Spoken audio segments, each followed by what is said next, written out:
जय श्री राम। योगेश अनंत काले का सभी सुनने वालों को प्यार भरा नमस्कार। मित्रों, अगर मेरा कंटेंट आपको अच्छा लगता है तो लाइक शेयर सब्सक्राइब ज़रूर करें और बेल आइकन दबाना ना भूलें। मित्रों, इन पिछले हफ्ते इन 7 दिन के जो YouTube ने बैन लगाया था उसमें कुछ नए तथ्य मुझे पढ़ने मिले। शुरुआत करते हैं मोहम्मद कासिम से। वैसे मोहम्मद कासिम और वो देवल ब्राह्मणाबाद की दाहिर राजा से हुई लड़ाई हम सब ने सुनी है। ये भी हम जानते हैं कि दाहिर राजा के एक पुत्र था और 2 पुत्रियां थी, सूर्या देवी और परिमल देवी।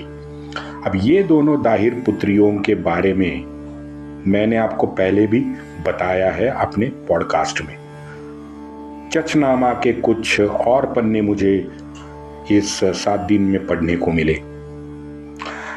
एक तो ये कथा सर्वमान्य है कि दोनों पुत्रियों को कासिम ने कैद कर लिया था।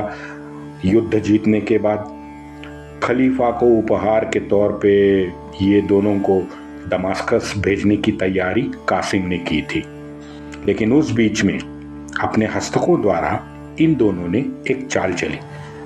उन्होंने हंसते पर हंसते खलीफा तक ये पैगाम पहुंचाया कि हमारा तो उपभोग कासिम पहले ही ले चुका है और फिर बाद में आपको उपहार के तौर पे हमको पेश कर रहा है। खेत में कासिम पहले ही हल चुका था, अब दमास्कस में खलीफा बैठा था। ये बातें सुन के खलीफा बड़ा आग बबूला हो गया। उसने बिन कासिम को लकड़ी के ताबूत में दमास्कस लाने का फरमान सुनाया। तद्वत अपनी वापसी के यात्रा में बिन कासिम को उसी के सैनिकों द्वारा घूट घूट के मारकर बक्से में भरा गया और दमास्कस भेजा गया।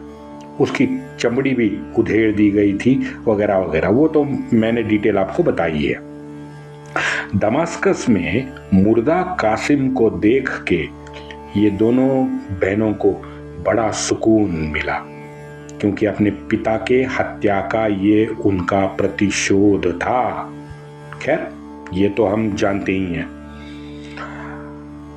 अब दोनों कन्याओं को सुकून मिला और वहां पे खलीफा बड़ा नाराज हो गया, क्योंकि खलीफा को अब इन्हीं दोनों ने जो सत्य था वो सुना दिया कि भाई हमने ये षड्यंत्र रचा है बिन कासिम के लिए, क्योंकि बिन कासिम हमारे पिता का हत्यारा है।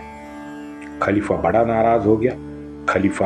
खलीफा ने इन दोनों जो राजकन्याएं थीं उन राजकन्याओं को घोड़े के पांव से बांध दिया। घोड़े के पांव पे बांधकर दमास्कस के हर गली में इनको घसीटता हुआ दौड़ाता गया घोड़ों को। वहीं इन दोनों राजपुत्रियों की मौत हो गई। लेकिन इन 2 जो कन्याएं थी उन्होंने अपने शील की रक्षा इस प्रकार की है। इसे भी मैं जोहर ही मानता हूं।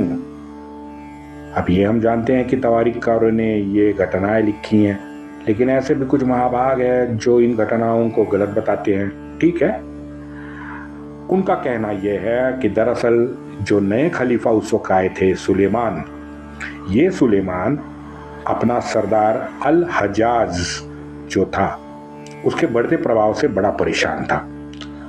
अल हिज्जाज जो भी है, अल हिज्जाज ने अपने को दिए गए पूर्व और पश्चिम ये दोनों अभियान में अल हिज्जाज ने कामयाबी पा ली थी, तो उसका प्रभाव जरा ज्यादा बढ़ रहा था। इससे खलीफा सुलेमान नाराज था।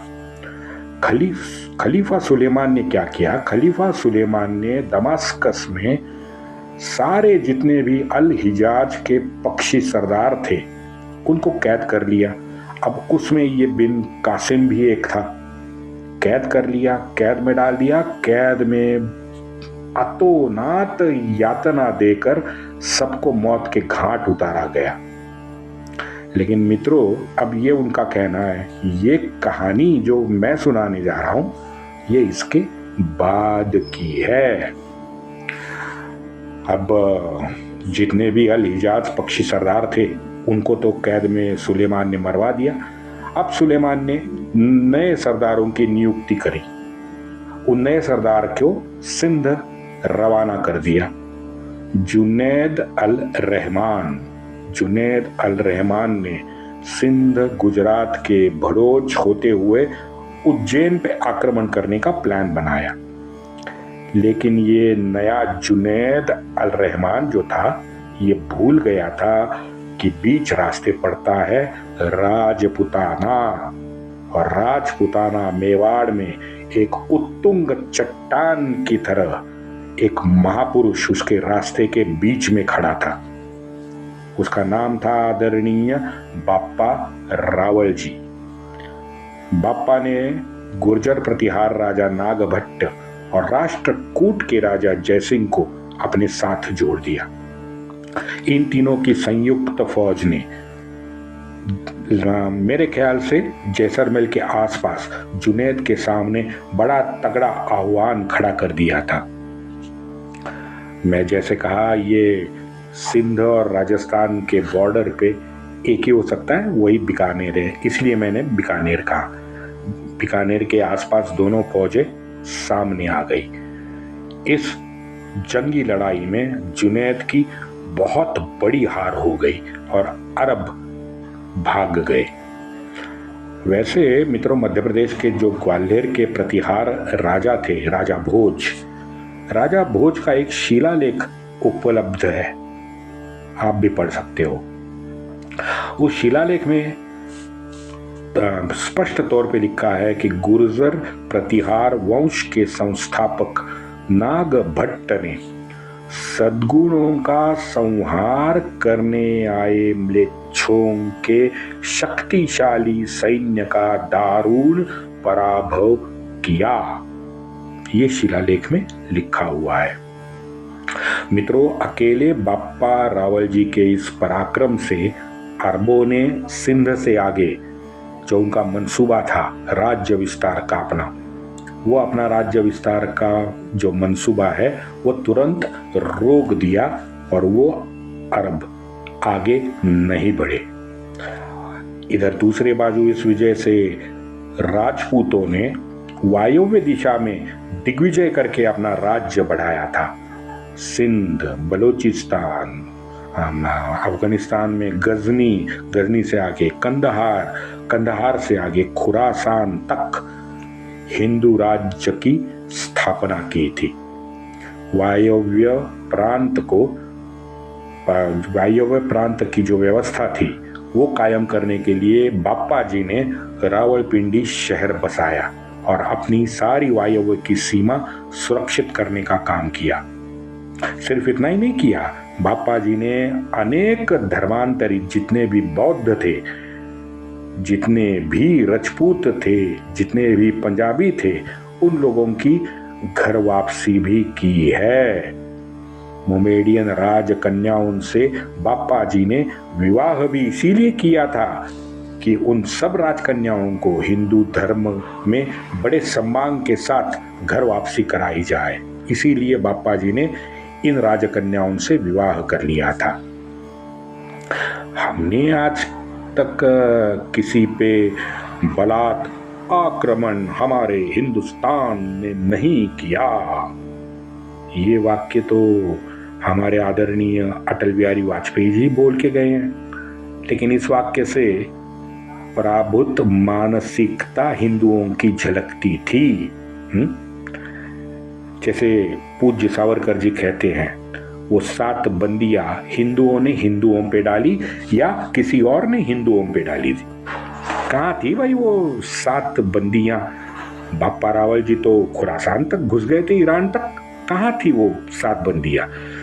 दरअसल ब्राह्मणों का नाम लेके हिंदुओं के माथे ये चिपका दिया था। आप समुद्र बंदी लागू कर दी गई है, सिंधु बंदी लागू कर दी गई है। वर्ण की बजाय जात का निर्माण इन लोगों ने किया है। मित्रों, मैं कह रहा हूं आप लिख लो, बाप्पा जी की अगर हम प्रतिमा लगाने की कोशिश हमने की, कौन सी भी जगह, राजस्थान हो, महाराष्ट्र हो, पूरा भारत पड़ा है, कहीं भी बाप्पा जी की प्रतिमा लगाने की हमने कोशिश की तो ये सुप्रीम कोठा नंगा नाच करेगा। लिख लो भाई, प्रतिमा, और वो भी एक हिंदू राजा की। हा हा हा। आगे मैं क्या बोलने वाला हूं तुम भी समझ रहे हो, बोलने की आवश्यकता नहीं है, क्योंकि बाप्पा रावल हिंदू था तो उसका जड़ से नाम इन्होंने मिटा दिया अपने इतिहास से। जय राजपूताना, जय हिंद, वंदे मातरम।